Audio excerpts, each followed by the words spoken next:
పేరు నాగమణి, బళ్ళారి నుంచి వచ్చాము. నేను 2007 నుంచి ధ్యానం చేస్తున్నాను. ప్రతి ఒక్కరికి ఒక స్ఫూర్తి కావాలి. ఇప్పుడు కడతాల్లో ఎంతో అద్భుతంగా శక్తి స్థల్ నిర్వహిస్తున్నారు. దానికి ప్రతి ఒక్కరు కూడా సహాయ సహకారాలు అందిస్తూ ప్రతి ఒక్కరికి ఒక స్ఫూర్తి.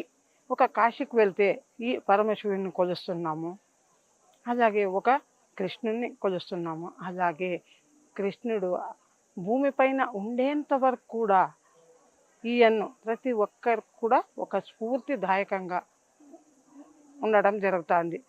ఈ పత్రిసార్ మనకు వచ్చి మనం ధ్యానం జగత్, శాకాహార జగత్, పిరమిడ్ జగత్ చేయడానికి ఎంతోమంది ప్రయత్నిస్తున్నారు. కాబట్టి ప్రతి ఒక్కరూ ఇది స్ఫూర్తిగా తీసుకొని మన చేతిలో ఏదంటే మనకి సమయం ఉందా సమయం ఇద్దాము, డబ్బు ఉందా డబ్బు ఇద్దాము. అలాగే ప్రతి ఒక్కరు కూడా మనం చేయి కలుపుకుంటూ వెళ్తే ఎంతో ఇది అద్భుతంగా ప్రపంచంలో ఎక్కడ జరగని అద్భుతం ఇది. ప్రతి ఒక్కరికి స్ఫూర్తిదాయకం కావాలని కోరుకుంటున్నాను మాస్టర్.